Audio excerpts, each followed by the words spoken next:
Mas bom, dando continuidade, né, à nossa aula de campos magnéticos na matéria, vamos tratar, né, de um assunto extremamente importante, né, nesse contexto, né, das respostas magnéticas de materiais, que é o que nós chamamos da esterese, né, ou esterese magnética. Né. A esterese ela é um efeito, né, um fenômeno, digamos assim, que acontece com materiais, em materiais ferromagnéticos.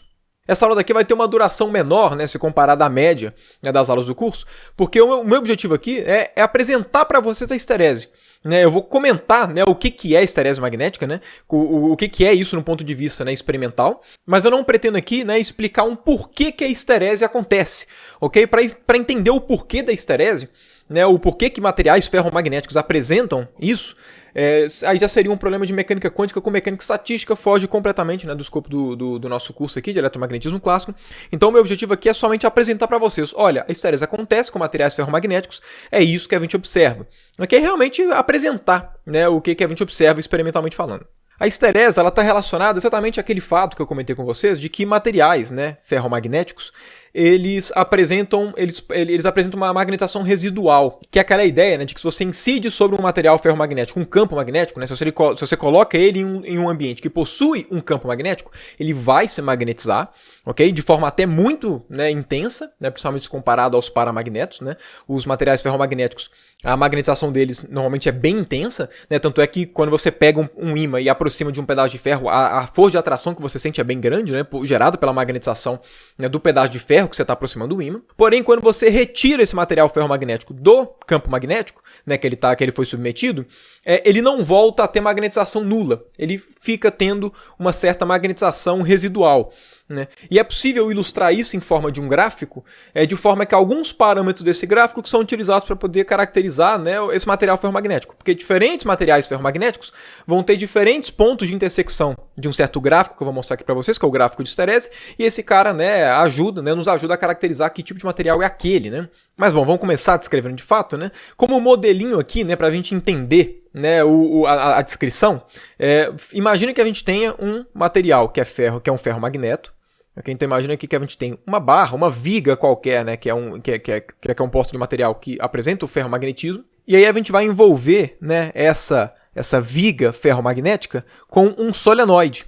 Ok? A gente vai envolver esse cara daqui com um certo solenoide, né, vai ligar o solenoide a uma fonte de tensão. Ok? E o que a gente vai fazer é medir aqui qual que vai ser a magnetização, né, através do campo magnético, né, que essa barra daqui produz à medida que a gente vai colocando corrente. Ok? No caso, né, o fenômeno da esterese, ele é um fenômeno que a gente acaba observando quando a gente coloca uma fonte de tensão alternada. Então a gente vai supor que ora a gente vai colocar corrente indo para um sentido, ora vai colocar corrente indo para outro sentido. Essa corrente, né, que ora vai para um sentido, ora vai para o outro, vai fazer o quê, né, no ponto de vista magnético nessa barra? Vai fazer com que o campo magnético produzido por esse solenoide, ora vai ser para cima, depois vai ser para baixo, depois vai ser para cima, depois vai ser para baixo, à medida que a corrente for oscilando. E aí a ideia aqui é a gente entender exatamente como é que vai ser o comportamento desse material ferromagnético, né, dado essas inversões de campo magnético, né, gerado exatamente por essa inversão da corrente dessa fonte de tensão. Então, né, começando com um gráfico um pouco mais intuitivo, né, dado as coisas que a gente já discutiu aqui, né, enfim, né, dado todas as análises ao longo do curso, vamos fazer um gráfico que vai ser da magnetização dessa viga, né, ferromagnética, dessa viga metálica, né, em termos da corrente, ok? Vamos supor que inicialmente esse corpo daqui não estava magnetizado, ok? A viga metálica ela estava na boa, sem nenhuma magnetização. Então no tempo inicial, né, ela estava aqui, bem na origem, ok? Nenhuma corrente e magnetização zero. Aí vamos supor que a gente liga essa fonte de tensão e a corrente começa a aumentar aos poucos. O que a gente observa da magnetização? O que a gente observa é que a magnetização ela começa a subir e ela acaba saturando, né, em um certo valor de magnetização, que acaba fazendo como se fosse isso daqui. Aí, a partir daqui, né, qualquer corrente que você for colocar maior do que isso, não vai produzir uma magnetização maior do que esse valor daqui, que seria a magnetização máxima. Eu acredito que para todo mundo seja meio óbvio, né, que existe uma certa magnetização máxima. Por quê? Porque a magnetização de um material é dada porque os spins, né, dos constituintes desse material vão se alinhando com o campo. Obviamente, não existe um número infinito de spins lá dentro, existe um número máximo. Por conta disso, a partir de um certo valor de campo magnético, não vai ter mais o que alinhar, então acaba tendo um valor de magnetização máximo, que é exatamente esse cara daqui, ok? Então, né, o que a gente fez aqui foi, né, exatamente aumentar a corrente e ver o que aconteceu com a magnetização. Então a gente correu esse gráfico nesse sentido daqui. Né, a gente foi fazendo isso. Então, né, beleza, chegou aqui, né, nesse ponto daqui, né, que corresponde, né, o valor de magnetização à magnetização máxima. Esse ponto aqui também é conhecido como ponto de saturação. Como a nossa fonte de tensão é uma fonte de tensão alternada, né, como eu comentei com vocês, o que vai acabar acontecendo é o quê? A corrente ela vai aumentando, aumentando, aumentando, chega num valor máximo, depois ela vai diminuindo, diminuindo, diminuindo e começa a ir para o outro lado, certo? Então ela vai aumentando e diminuindo, né, para ir cada hora para um lado. Então, o que a gente acaba observando, né, quando a gente diminui a corrente? Quando a gente diminui essa corrente daqui, né, quando o módulo da corrente diminui, o valor do campo magnético vai ficando cada vez menos intenso, certo? Então, nesse ponto de saturação, o campo magnético aqui dentro era máximo.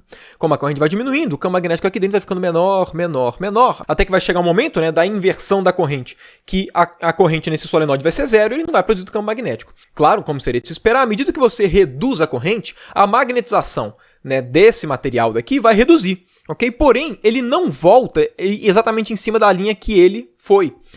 O que acaba acontecendo é que a magnetização dele reduz num ritmo mais devagar. Então, o que acaba acontecendo é isso daqui. Ó. Ela vai reduzindo mais devagar. Até que chega um momento que a corrente no solenoide vai ser zero, ou seja, o solenoide não produz campo magnético, porém, o material ele vai estar magnetizado. Então, vai existir um campo magnético produzido por esse cara daqui. E é nesse ponto daqui que a gente tem aquela noção de um ímã permanente. Né? Nesse momento daqui não está passando corrente, então se existir campo magnético só pode ser gerado por conta desse material ferromagnético. Okay? E de fato, ele está magnetizado. Se ele está magnetizado, ele produz um campo magnético. E aqui, né, é exatamente um ponto que ele se comporta como um ímã permanente. Aí, beleza, como a corrente está alternada, o que vai acontecer? Ela vai começar a ir para o sentido contrário. À medida que vai indo para o sentido contrário, obviamente, esse material vai se desmagnetizando, certo? Ele vai se desmagnetizando até que vai chegar esse ponto daqui, ok? Até que vai chegar nesse ponto daqui, que é o ponto em que a magnetização dele vai para zero. Então percebam, né? Olha só que interessante. Né? A gente diminuiu a corrente, quando a corrente ficou zero, ele continuou magnetizado.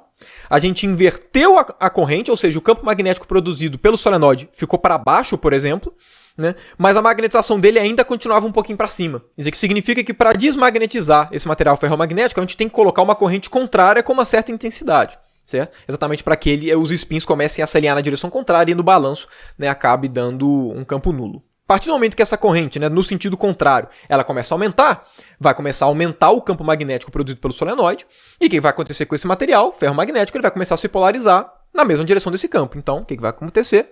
Esse cara daqui vai chegar até num ponto também de saturação. Então, o que vai acontecer é que esse cara daqui também vai chegar num ponto, né, exatamente igual aqui chegou num ponto de saturação, aqui ele também vai chegar num outro ponto de saturação. Então, nesse caso daqui, né, ele já chegou na sua magnetização máxima, né, e aí, por conta disso, você pode aumentar a corrente o que for, né, nesse sentido daqui, que a magnetização não aumenta. Aí, claro, a corrente alternada vai chegar um momento, né, que ela vai começar a diminuir, diminuir, diminuir, vai voltar a ser zero para voltar aí para o sentido que ela começou. Okay? Nesse processo de diminuição da corrente até ela virar nula novamente, o que vai acontecer com esse cara? Ele vai começar a se desmagnetizar, né? Porém, né, quando a corrente for igual a zero, ele não vai apresentar uma magnetização nula. Ele vai acontecer o mesmo fenômeno que acontecia antes, que é a gente reduziu a corrente, porém, ele vai apresentar uma magnetização residual. Então aqui ele também se comporta como um ímã permanente. Aí, mesma história, só que invertida. A corrente vai começar a ser para esse lado, só que ele está magnetizado para o sentido contrário. Então, ele vai começar a se desmagnetizar cada vez mais, até que vai chegar um momento que ele realmente vai ficar sem nenhuma magnetização, né? E aí, para isso, precisou de uma corrente no sentido contrário, né? Que gerasse um campo magnético no sentido contrário para que ele se desmagnetizasse. Aí, né, claro, a corrente vai aumentando, aumentando, aumentando, ele começa a se magnetizar, né? Enfim, para a direção, né, do campo magnético, que agora, né, essa corrente está gerando. E aí ele volta naquele ponto de saturação. Certo? Então, aí o gráfico ele se fecha. E, de fato, ele se fecha aqui. Essa curva daqui, né, que completa exatamente um ciclo, né, recebe o nome de ciclo de histerese. Alguns materiais ferromagnéticos vão ser essa curva mais gorda, outros vão ter a curva mais fina. Né? Tem alguns que a curva é tão fina que parece somente que a curva é um S. Né? Dá a impressão que ela é somente um trem desse. Okay?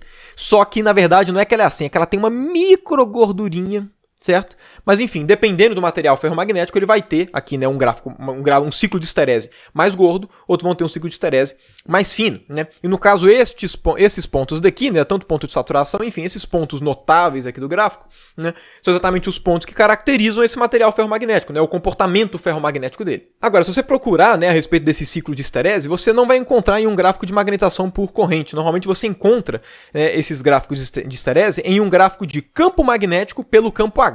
Só que aqui a ideia é a mesma, né? Se vocês pegarem o exemplo do solenoide, que a gente já calculou o campo magnético, né, vocês conseguem calcular o campo H. Vocês vão ver que o campo H ele é proporcional à corrente. Então, né, o comportamento desse gráfico na horizontal é igual ao comportamento desse gráfico, porque H e I são proporcionais para esse nosso exemplozinho experimental construído. Além disso, né, se vocês se lembrarem da definição do H, o nosso campo magnético pode ser escrito como μ0H mais μ0M. Certo? E toda vez que a gente trata, né, de materiais ferromagnéticos, a magnetização ela é muito intensa. Principalmente quando comparado ao H. Né? Se você pega um material ferromagnético e compara M com H, o M sempre tende a ser muito maior do que o H. Então, na prática, né, como esse cara é muito pequenininho em comparação a esse, o B, na prática, ele é aproximadamente, né, digamos assim, esse símbolo proporcional a M. Então, o comportamento na vertical desse cara é igual ao desse. Normalmente se ilustram os ciclos de esterese nesse gráfico, né, de B por H. Enfim, aí vai ser um gráfico de mesma natureza, né, vai ser alguma coisa desse tipo daqui. Agora, uma coisa interessante quanto aos materiais ferromagnéticos, né, é que esse ciclo de esterese ele só faz sentido abaixo de uma determinada temperatura. Né? Existe uma certa temperatura, que é chamada temperatura de Curie, que é a temperatura na qual os materiais ferromagnéticos param de apresentar o comportamento ferromagnético. Okay? E a ideia disso é porque, como eu comentei com vocês, o material ferromagnético ele é aquele que, enfim, né, os constituintes têm seus spins, e né, os spins próximos, eles meios que se influenciam muito fortemente. Então, né, se um dos spins está apontando para uma direção, os vizinhos vão tender a apontar para a mesma, e isso faz, né, com que o comportamento de magnetização seja muito intenso, enfim, gerando ferromagnetismo. Porém, quando a temperatura é muito alta, né, a gente tem que lembrar que quanto maior a temperatura, maior a agitação térmica. Então, mais esses caras aqui vão estar agitados termicamente, né, tendendo a perder esse alinhamento dos vizinhos. Então, a partir de um certo ponto, né, que é a temperatura de Curie, esses caras daqui, eles meio que perdem essa correlação um com o outro, porque a agitação térmica é tão grande que eles param um de influenciar o outro. E a partir dessa temperatura, né, eles se comportam como paramagnetos mesmo, né, e aí acontece uma transição de fase, que é a transição de fase ferromagnética, enfim, né, quem tiver interesse depois, né, vocês podem pesquisar, na literatura é cheio, né, de materiais a respeito disso. Mas bom, é basicamente isso, né? Minha ideia com esse vídeo era só apresentar realmente, né, o que era o ciclo de esterese, né? Construir com vocês a ideia qualitativa para que vocês entendessem a ideia.